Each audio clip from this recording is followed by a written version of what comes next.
Evet kardeşlerim, hepinize günaydın. Uzun süreden sonra herkese merhaba. Bilenmenin değerli takipçileri, kusura bakmayın. 2 haftadan beri yaklaşık video atamıyorum. Okul kayıt işlemleri falan olsun. Hepinizden bunun için özür diliyorum. Bugün sizler için çok güzel bir video hazırladım. Uzun süreden beri birlikte değiliz. Başlangıcı güzel bir şekilde yapalım dedim ve Kırgızistan'ın tatil şehri olarak adlandırdığı Issıkgöl'e doğru bir yolculuğa başladık. Şu anda mola verdik. Neredeyiz diye soracak olursanız işte haritadan Issıkgöl'ün yerine bakın. Şu anda balıkçıyı geçtik arkadaşlar. Issıkgöl haritasını ben zaten koyacağım bu konuşmayı yaparken. Balıkçıyı geçtik. Şu anda Boraygır geçtikten sonra bir oteller falan var. Şu an oradayız.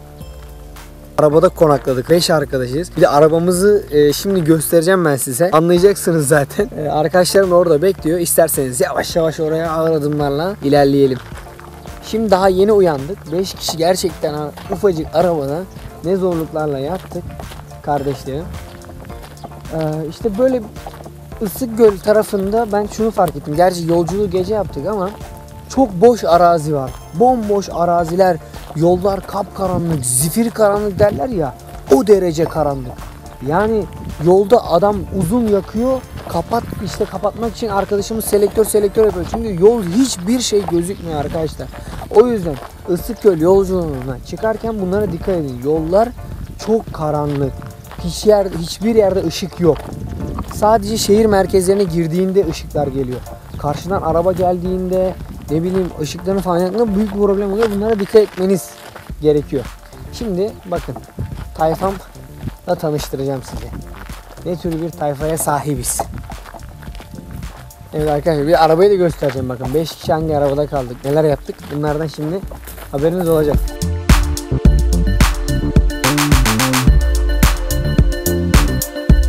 Şu gördüğünüz arabada 5 kişi kaldık. Bakın şöyle bir göstereyim ben size. Daewoo Matiz. Namı değer Özbek arabası bu. Çinlilere yaptırıyorlar tabi ama Türkiye'de en çirkin araba olarak seçilmişti galiba. Bir seride izlemiştim. Az yakıyor, çok kaçıyor diyemeyeceğim. Kaçmıyor. Oturuyor arkadaşlar. Nasıl uyuduk? 2 büklüm. Abi Hasan uyudu yani, uyumadım demesi şimdi. Hasan kurt sesini duyana kadar iyi uyuyordu. Kurt sesini duydu. Sabahın 5'inde kurt var.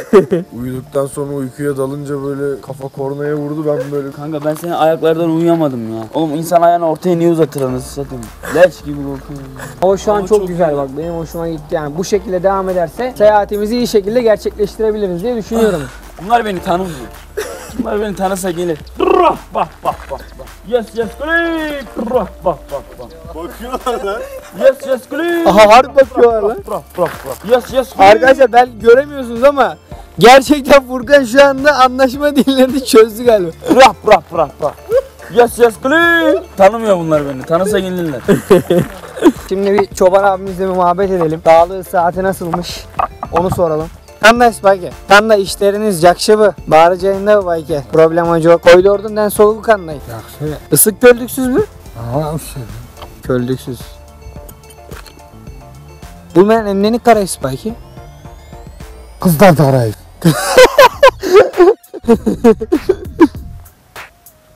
Koydu arayız. Özün kaydan geldin. Biz özümüz Türkiye'den mi olabuz? Neyse. Oşolcar'da okuyubuz biz. Bişkek'te. Manas Üniversitesi var bilirsiniz mi? Ne? Bulacak'ta bayke nemeler var mı? Bularga, tiyişken, koydorgo. Neme? Karışkır, başka. Gün sayın. Kança da çıkarız bayke bullarda. Neme? Tamak saati. Temen ciddi çok. Erten menen jetide. Çarbaçılık menen işte ismi. Kança koy var bayke. O. 300 doy. Düşünün bayke Türkiye'ye salam aytınız. Salam. Salam tuğganlarım deseniz bayke. Salam tuğanda. Rahmat bayke. Beni satışa getiriyorlar bakın. Hemen İbner beni burada yalnız bırakacaklar. Kaçıyorlar arkadaşlar. Durun lan. Lan.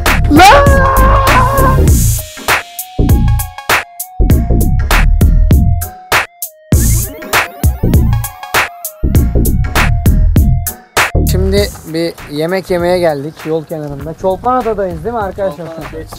Geçtik mi Çolpanada? Çok az geçtik. Çok az geçtik. Zaten biraz önce ben size kareleri gösterdim. Orada göçmen oyunları falan yapıldı. Şimdi böyle bir şeye gideceğiz. Bir girelim bakalım neler varmış, neler yokmuş. Evet, yemek kokusu arkadaşlar inceden gelmeye başladı. Maxim, şoru, kımız, kurut. Evet, bir Lagman porsiyonlar oldu. Mantar var. Lagman Cevreyle mi? Yok var. Kımızın var bence. Kımız yok. Var carma var, bozo var. Hakkımız yok. Kımız yok. Düşünmeye. Ne var dedi ilkinde? Ne? Bozo. Bozo. Başka? Carma. Carma. Alayım mı? Maksimum. Arpa suyu. Evet kardeşlerim, şimdi ne yiyeceğiz? İlk öncelikle oradan başlayalım. Biz arkadaşlar 4 porsiyon lagman söyledik, lagman. Bir Umut arkadaşımız pilav söyledi. Fiyatı noktasına gelince 140 son olduğunu söyledi. Şu anki kura göre 11'den hesaplasak 13 lira falan yapıyordur diye tahmin ediyorum. Şimdi lagman konusunda Furkan kardeşimiz gerçekten aşçılık noktasında çok üst düzey bir arkadaşımız.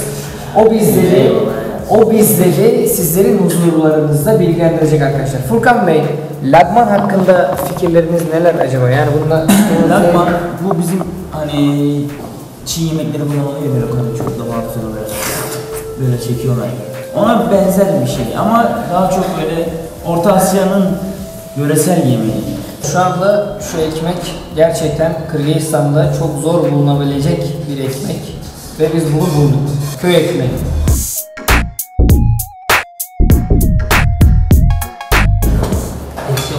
Çay şeker koyduk kanka. Şekersiz tam. Ben her şeyi seviyorum. Evet. Şeker koyduk. Ne diyorsun? Havuç gibi biraz. Havuç. Havuç gibi. Havuç gibi olduğunu söylüyorsun sayın dostumuz. Evet Hasan. Ben beğendim onu. Güzel de havuç gibi değil.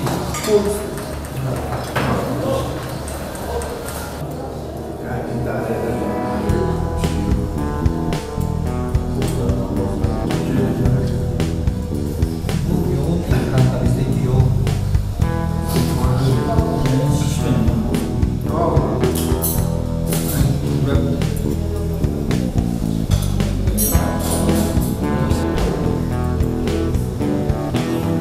Sanki tatlı değil mi kanka? Yemeğimizi yedik. Şimdi yolculuğumuza devam edeceğiz. Tabii ki şoförümüz sigarasını içecek. Biz de içeceğiz. Ondan sonra yola devam diyoruz arkadaşlar. Durmak yok. Durmak yok. Slogana devam.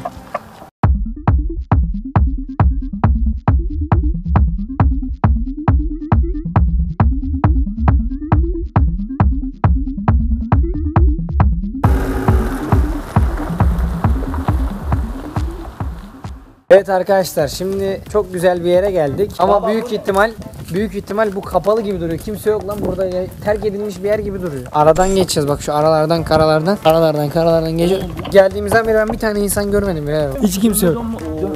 Beyler burası. İçeri girmemiz lazım. Bence de bir içeri girmemiz lazım. Biz mekanı bastık gibi geldi. Yani. Luna Parkı var. Baya büyük lan. İçeri girdik. Uzun uğraşlar sonrası. Sezon bittiği için bayağı buralar arkadaşlar dağılmış, yani sezonluk burası. Zaten kimse yok gölün kıyısında. Gölün kıyısında falan kimse yok. Biz şuna binmeyi hayal ediyorduk. Hava kapalıymış, binemeyeceğiz. Buradan atlıyorsun. Nereye düşüyorsun kardeş? Şu anda iyi bir yere düşmediği kesin. Şu anda hiç iyi bir yere düşmediği kesin.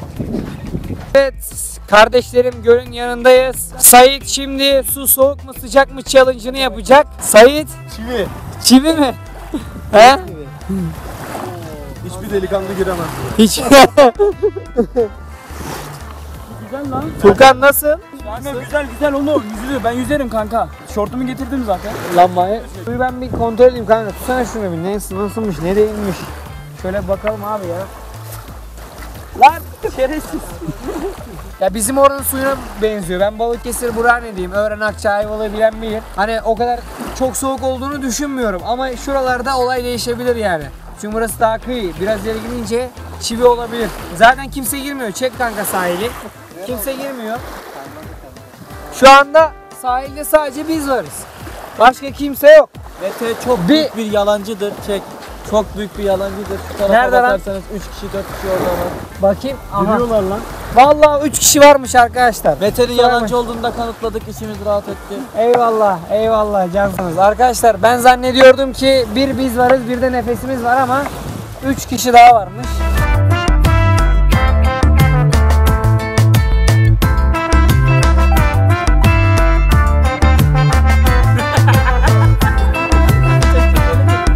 Sezonun bitmesine denk geldiğimiz için gerçekten buralar sessiz, sakin ama size şöyle söyleyebilirim. Hani aklınızda bir tatil planı varsa kesinlikle bunu da Issık Gölü de notlarınızın aranıza almanızı tavsiye ediyorum arkadaşlar. Gerçekten hani konumu itibariyle işte burada yeşil var, mavi var, plaj var arkadaşlar. Gerçekten mükemmel bir konuma sahip Issık Göl. Sizlerin hepinizi yani buraya davet ediyorum. Gerçekten kardeş ülkemizde Kırgızistan'da Issık Gölü gezmeden gittim demeyin. Ben de ilk defa geliyorum. Çok güzel, çok beğendim. Daha da birçok yerini gezmeye devam edeceğiz. Şimdilik videoyu burada noktalıyorum. Hasan kardeşim de